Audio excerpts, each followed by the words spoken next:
is good, YouTube? Quinn Wade Basketball Analysis coming to you with a quick video. I wanted to let you guys know I got some new merchandise available, not just t-shirt anymore. I got different type of t-shirt, different type of shirts and logos that you can purchase on my spread shirt, and also hoodies now.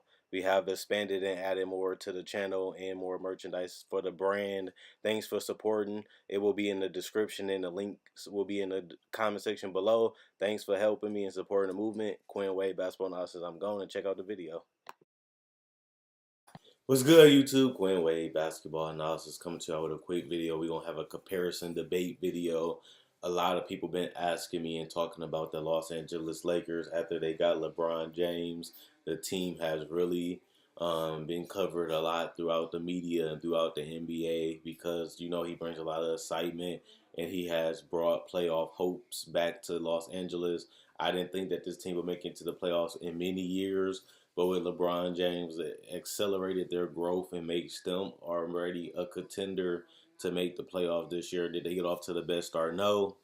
But with Rondo coming back and Brandon Ingram going to be back available, they'll have their full roster almost intact.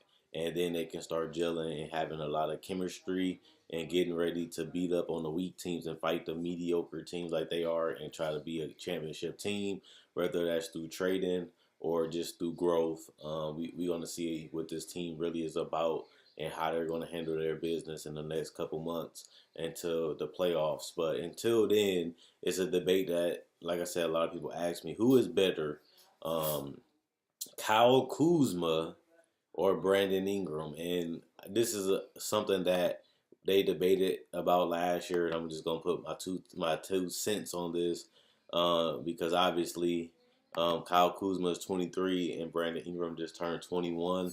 Brandon Ingram was a guy that was basically, to me, their best player last year because he was able to shoot a good percentage from the field, a decent percentage on his attempts for three, and still be able to give you 5 rebounds and 4 assists and 16 points a game. While on the other hand, Kyle Kuzma did average 16 too, but he only gave you 6 rebounds, 1.8 assists, and still gave you decent shooting from 3 and from the field. So I don't think you can really go wrong with either one, especially when you look at this team and you factor in that LeBron is a small forward. So at the end of the day, what that means is one of them are going to have to come off the bench because LeBron is going to take one of their spots. Last year, they both could start if they wanted to because they could have played one at power forward. But with LeBron James coming to this team, only one of them can really start because he takes up one of those 4 positions. And then you still have Josh Hart, who has played with a lot of heart, and he went out there and showed what he can do and improved on what he did last year in Summer League and came this year with a different mentality. And he has improved, and he needs to get credit for his ability to be aggressive, kind of like Kyle Kuzma. Kyle Kuzma gets the ball, he goes right at you. He tries to attack. He tries to get to the paint. He shoots the 3. He's a guy that plays with a whole lot of confidence, and he has the ability to shoot decently. He is streaky from 3, and he can be streaky in general. But he's a guy that wants to win, and he's going to come out. He's going to attack the paint. He's going to force things sometimes, which is bad. But he still is young. He's only 23. He's still learning the NBA. He's only played 1 season. He just started his 2nd season. But one thing that you can always give him credit on is when he plays, he's aggressive and he's in attack mode. He plays with a lot of energy too. And the difference is Brandon Ingram is a guy that's more modern. He's more slow paced, more chill and cool. He waits to attack. He finds other ways to get to the basket. He uses his length. He ain't the most flashiest guy, but he is a guy that's more versatile. I think Brandon Ingram is the better player because he is a better defender because of his body and his length and the fact that he's a decent athlete. But also because he can pass. He's a better passer than Brandon Ingram. Better than Kyle Kuzma. And he just can do more than just score the basketball. I feel like Kyle Kuzma is good to come off the bench because he's a guy that especially since they might start Josh Hart. He's a guy that that can get you a basket. He's a guy that will continue to bring that energy off that bench every time they play. And you need somebody to do that. If you're going to take a lot of people off the bench and put them in the starting lineup, can you really trust KCP? Can you really trust Rajon Rondo? Can you trust these guys to come off the bench and give you high energy, give you high attack? I don't believe it. And if you're going to start Josh Hart, you got to have somebody off your bench that can really do those things. And I feel like Brandon Ingram is going to be one of their best defenders because of his skill set and his body. And the only way he's going to really develop into that, he's going to have to continue to start, put in work, and get the experience. So that way he can go out there and do it on the court. But I always been a pro Brandon Ingram guy. I ate some of my words a little bit because I thought Brandon Ingram was going to be better than Ben Simmons. Obviously, Ben Simmons has been better as of right now, but Brandon Ingram still does have a chance to catch up and pass Ben Simmons when it's all said and done because they both so young and their career just started. And Brandon Ingram had a little bit of a disappointing rookie year, but he was injured that year, and he did get some starts, but he was fighting to get starting spots, and he didn't get consistent minutes, and then he was able to get more consistent minutes as the season went on. I feel like this was going to be very good for him to get the minutes, get the experience, and show what he has developed and has learned over the course of these years, but he ended up getting suspended, which really hurted him because the team really needed him and he needed to continue to go out there and play so he can develop.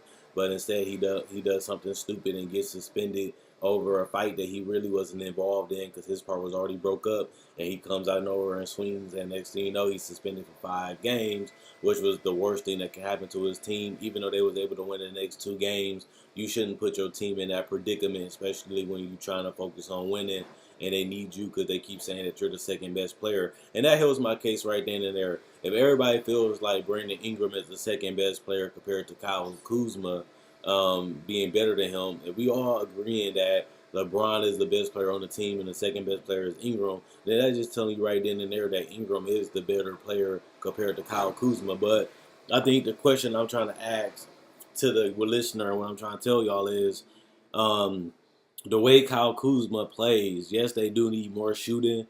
Yes, they do need more 3-point shooting. But the way Brandon Ingram and Kyle Kuzma plays, it's best just to keep Brandon Ingram in that lineup because he can guard ones, twos, threes, and fours and give them trouble with his length and his speed and quickness at that with that body type. So and he gives you ball handling ability. If you're going to start Lonzo or Rondo, you can have up to 4 playmakers on the court at once, which puts the defense in weird positions because everybody can create their own shot and everybody can get their own shot and still be able to create for others, whether it's dumping it off to McGee, kicking it out because LeBron can shoot threes now as a spot-up shooter, and he can create his own shot too. So now you have multiple people that's diverse. You have multiple people that can impact the game in different ways, and I don't think you can do that with Kyle Kuzma on the court because he's not a great defender. He never has been. And I'm not saying that like Brandon Ingram is an all NBA defender, but he gives you better effort. He gives you better rim protection and he gives you better perimeter defense than Kyle Kuzma at this point in their careers. So that's something that I always thought a lot of people was missing was the versatility of Brandon Ingram and the fact that he's only going to get better from here on out. That's why I was disappointed in him for getting suspended because the team really does need him to develop so that way they can make the playoffs and have a brighter future even from this year to next year and the years that LeBron's still under here 3 years from now. So I still think that Brandon Ingram is the better player because he has more skills. He has more diversity. I feel like Kyle Kuzma is kind of an instant offense guy. He's going to be a guy that's going to take a lot of shots. He's going to be a guy that's going to be high energy. He's going to dive for balls. He's going to get the dunks. He's going to shoot the threes. He's going to put the handles and cross people up so that the crowd goes crazy. He's a guy that you love because he gives everything he has on the court, and he is a guy that has a lot of confidence. And I like him. Like I said, when I seen him play in Summer League, I was mind blown that at his age he was able to go out there and play like that and actually do well. And the fact that he shot 45% from the field and 36% from three last year shows you that he can be a decent scorer, not just a shooter, not just a floor spacing four or a stretch four. He can be a guy that can really get his shot whenever he wants if he can continue to develop and put in the work to get better. And if he does that, this guy can be one of the better scorers in the NBA, and he can win a couple six man of the year. Because if this guy can give you 16 to 17 to 18 points a game off the bench and do it efficiently, that's what a lot of six man players don't do, is score efficiently when they're coming off the bench. And that's something that he did very well last year. Obviously, he ran into Lou Will, who averaged over 20 points off the bench, which doesn't happen that often. So I think Kyle Kuzma can definitely win that six man of the year if he does get replaced by. I mean, if Ingram does stay the starter, and they just continue to bring Kyle Kuzma off the bench, I think he definitely can make a run at that six man of the year, even this season.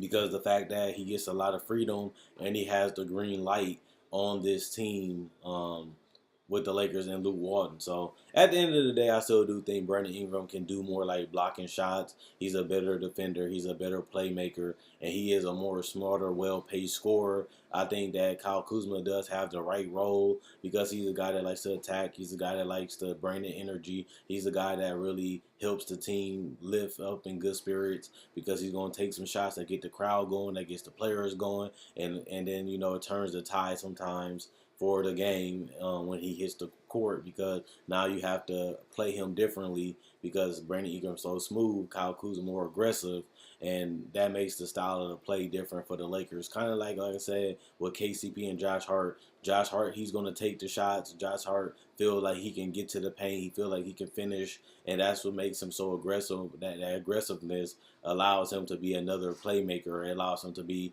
another diverse scorer because now he can shoot the three, he can get to the paint, and he's always in attack mode. But KCP has never been the most aggressive guy, and he always been more of a role player, 3-and-D guy. And it's good to have a guy that can do multiple things when you start in Rondo or Alonzo. They're more of a setup players. They're not really attack and aggressive players either. So you do want to have that balance in your starting lineup when you're going against other teams, especially in the Western Conference, when they have two or more All-Stars on their roster. You want to have some decent diversity on the court, definitely, when you're trying to compete against other teams in the NBA. So I don't think they should go all in and put all their marbles in one basket. I think that they should have some different type of lineup, some different type of play styles when they play in the game. Yes, they want to attack. Yes, they want to go out there and get easy basket, get the defense sleeping, get the defense off guard, and get easy baskets and try to run teams out of the building, and give excitement to the crowd with the threes, the dunks, and the passes. And they've been able to do that so far. Now it's just about finding the identity, find what you're trying to do, find how you guys want to run, how you guys want to use your players, what players fit in this lineup, what players can get the best out of this team, this lineup on the court. So I think that those are the small things they got to find out. Who really wants it, who really is the attackers, who really is the aggressors, how to mesh both of them together and get the best out of the team and get the best lineup out there so that they can compete for W's every time they go out there and play. This is no longer a team rebuilding. Now that they added LeBron, this is a team that's ready to win right now. And you always have to put that in the back of your mind that Magic wants to win games, Genie wants to win games, Pelinka put this team together too to win games. So if they do have to start Kyle Kuzma, then they should do it. If they feel like he's an energy guy and a guy that can come in and change the game for them, I think that's his game, and that's how he has been. Even in Summer League, he's a guy that should definitely continue to come off the bench. And like I said, Ingram brings more than uniqueness to the starting lineup because of his God-given abilities and body. So let me know. Check out my website, analysisplayground.com. Link will be in the description in the comment section below. Check out my Facebook page, analysisplayground.com. Link will be in the description in the comment section below. Like on Facebook to show support. Also check out my Spreadshirt. There you can find t-shirts, hoodies, sweaters, even phone cases, even pillowcases, even water bottles. Thanks for supporting the brand and buying things off the Spreadshirt. Also, if you want any color t-shirt, any color logo, I also have those on my Facebook page exclusively. So if you like a shirt or you like the logo, I can change the color of the shirt and the logo, or just the shirt color, and just give you a shirt with that particular logo that you want. Other than that, I love making these videos. You guys enjoy and love watching them. Quinn Wade, basketball analysis, I'm gone. And let me know, do you think Brandon Ingram should come off the bench? Do you think Kyle Kuzma should start? or do you think that they should continue to try to figure it out and whatever works work? We'll see what Luke Walton does at the end of this season.